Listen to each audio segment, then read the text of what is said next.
Assalamualaikum warahmatullahi wabarakatuh. Halo teman-teman, kami dari kelompok 5. Sebelumnya perkenalkan, nama saya Lutfi Fitria dari kelas C6 Manajemen dengan nomor pokok mahasiswa 101201551.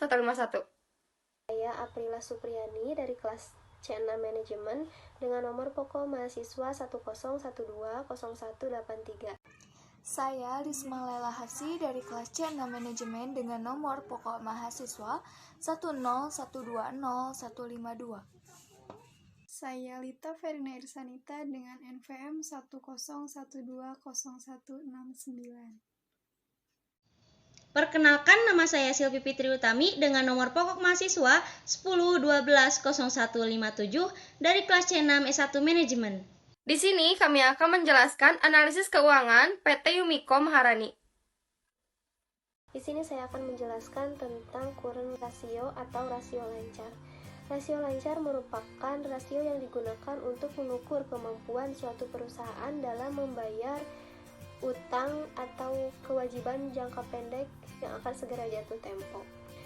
Kita analisis current ratio pada perusahaan Yumiko Maharani Tbk per 31 Desember tahun 2005 dan 2006 dengan rata-rata industri 2 kali. Adapun rumus current ratio adalah rasio lancar sama dengan aktiva lancar dibagi utang lancar. Pada tahun 2005, rasio lancar sama dengan 1640 dibagi 750 sama dengan 2,18 kali, atau kita bulatkan menjadi 2,2 kali. Dan pada tahun 2006, rasio lancar sama dengan 1340 dibagi 750 sama dengan 1,78 kali dan dibuatkan menjadi 1,8 kali.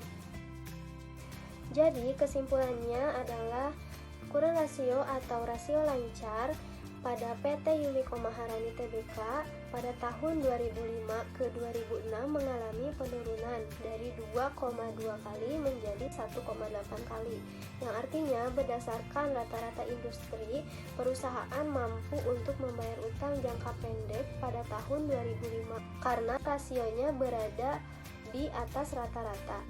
Sedangkan di tahun 2006 perusahaan belum mampu untuk membayar utang jangka pendek karena hasil rasio lancarnya masih di bawah rata-rata industri. Rasio kas. Rasio kas merupakan alat untuk mengukur seberapa besar uang kas tersedia untuk membayar utang perusahaan. Kemudian di sini ketersediaan uang kas ini ditunjukkan oleh dana kas atau setara dengan kas seperti giro atau tabungan yang ada di bank, di mana penarikannya bisa dilakukan kapanpun. Lalu bagaimana cara menghitung rasio kas? Nah, teman-teman di sini ada rumusnya, di mana cara menghitung rasio kas itu sama dengan kas ditambah bank dibagi utang lancar. Apabila kita analisis kepada soal, di sini ada neracanya. Diketahui pada tahun 2005 kasnya sebesar 250, untuk banknya sebesar 350 dan untuk utang lancarnya sebesar 750.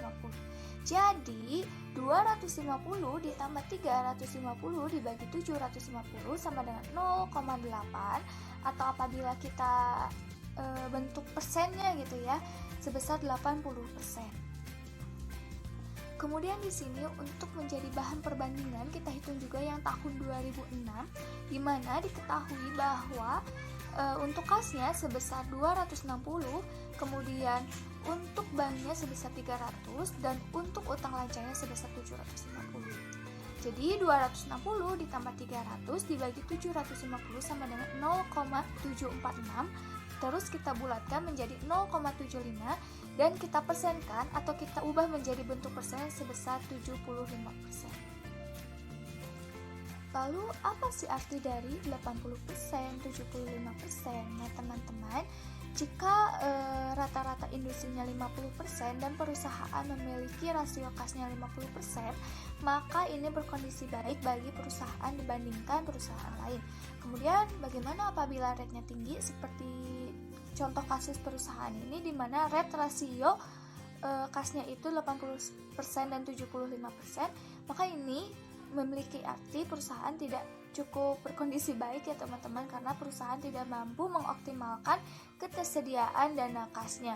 Kemudian apabila rate-nya pun di bawah 50%, ini juga tidak berkondisi baik karena ini memiliki arti bahwa perusahaan tidak mampu membayar kewajibannya dan membutuhkan waktu untuk menjual beberapa aktiva lancar yang dimiliki untuk membayar kewajiban perusahaan tersebut.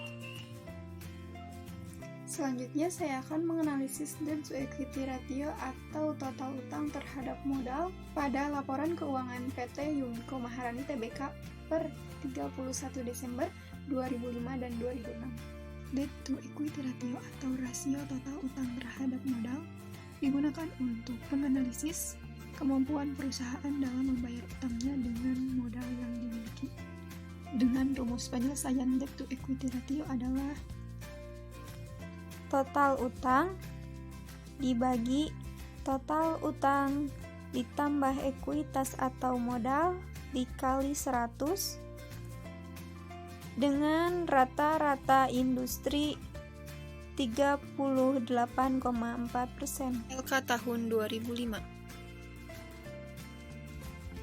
Total utang lancar ditambah total utang jangka panjang dibagi total utang ditambah modal sama dengan 2050 dibagi 4300 dikali 100.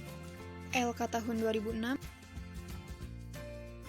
Total utang lancar ditambah total utang jangka panjang dibagi total utang ditambah modal sama dengan 1900 dibagi 4000 dikali 100. Meskipun rasio total utang terhadap modal pada tahun 2005 ke 2006 mengalami penurunan dari 47,6% menjadi 47,5%, berdasarkan rata-rata industri sebesar 38,4%, PT Yumiko Maharani Tbk belum bisa mendanai atau membayar utangnya dengan modal yang dimilikinya. Rasio aktivitas. Rasio aktivitas yaitu rasio yang digunakan untuk mengukur efektivitas perusahaan dalam menggunakan aktiva yang dimilikinya. Salah satu jenis rasio aktivitas yaitu ada perputaran persediaan atau inventory turnover. Perputaran persediaan merupakan rasio yang digunakan untuk mengukur berapa kali dana yang ditanam dalam persediaan ini berputar dalam satu periode. Rumus dari perputaran persediaan yaitu ada penjualan dibagi persediaan. Sebagai contoh untuk menghitung perputaran persediaan, di sini ada neraca dan laporan laba rugi PT Yumiko Maharani. Kita coba hitung untuk tahun 2005. Di sini ada penjualannya sebesar 5.950 dan persediaannya sebesar 250. Jadi 5.950 dibagi 250 hasilnya 23,8 yang dibulatkan menjadi 24 kali. Rasio ini menunjukkan 24 kali persediaan barang dagangan diganti dalam 1 tahun. Apabila rata-rata industri untuk inventory turnover adalah 20 kali, berarti inventory turnover lebih baik. Perusahaan tidak menahan persediaan dalam jumlah yang berlebihan atau tidak produktif. Kemudian, untuk mengetahui berapa hari rata-rata persediaan tersimpan dalam gudang, dapat dicari dengan cara membagikan jumlah hari dalam 1 tahun dibagi perputaran persediaan, yaitu 360 hari dibagi 24 kali, hasilnya 15 hari. Untuk tahun 2006, di sini ada penjualannya sebesar 5.550 dan persediaannya sebesar 310. Jadi 5.550 dibagi 310 hasilnya 17,9 yang dibulatkan menjadi 18 kali. Rasio ini menunjukkan 18 kali persediaan barang dagangan diganti dalam 1 tahun. Apabila rata-rata industri untuk inventory turnover adalah 20 kali, berarti inventory turnover lebih baik. Perusahaan tidak menahan persediaan dalam jumlah yang berlebihan atau tidak produktif. Kemudian, untuk mengetahui berapa hari rata-rata persediaan, yaitu 360 hari dibagi 18 kali, hasilnya 20 hari. Saya akan menjelaskan tentang rasio aktivitas. Apa itu rasio aktivitas? Yaitu digunakan untuk mengukur efektivitas perusahaan dalam menggunakan aktivanya. Dari rasio aktivitas ini terdapat beberapa bagian dan yang akan saya jelaskan yaitu fixed asset turnover. Yaitu mengukur berapa kali dana yang ditanam dalam aktiva tetap dalam satu periode atau 1 tahun. Rumusnya yaitu fixed asset turnover sama dengan penjualan atau sales dibagi total aktiva tetap atau total fixed asset. Diketahui penjualan sama dengan sales, total aktiva tetap sama dengan total fixed asset. Nah, untuk tahun 2005, fixed asset turnover sama dengan 5.950 dibagi 2.400. Dari mana ini? Dari total aktiva tetap yang terdapat di neraca pada PT Yumiko Maharani. Pada 2005 terdapat 2.400 dan pada 2006 terdapat 2.500. Nah, untuk total penjualannya terdapat pada laporan laba rugi PT Yumiko Maharani pada tahun 2005 sebesar 5.950 dan pada tahun 2006 sebesar 5.550. Nah, di sini kita langsung jumlahkan saja. 5.950 dibagi 2.400 sama dengan 2,479 yang kita bulatkan menjadi 2,5 kali. Jadi, perputaran aktiva tetap pada tahun 2005 dapat menghasilkan 2,5 rupiah penjualan. Nah, untuk tahun 2006, fixed asset turnover sama dengan 5.550 dibagi 2.550 sama dengan 2.176. Kita bulatkan menjadi 2,2 kali. Nah, jadi perputaran aktiva tetap pada tahun 2006 dapat menghasilkan 2,2 penjualan. Nah, jadi perusahaan pada PT Yumiko ini mengalami penurunan rasio dari tahun ke tahun, dari tahun 2005 sampai dengan tahun 2006. Berarti perusahaan belum mampu memaksimalkan kapasitas aktiva tetap yang dimiliki dibandingkan dengan perusahaan lain yang sejenisnya. Sekian materi yang dapat kami sampaikan. Mohon maaf apabila ada kesalahan dan kekurangan. Terima kasih. Wassalamualaikum warahmatullahi wabarakatuh.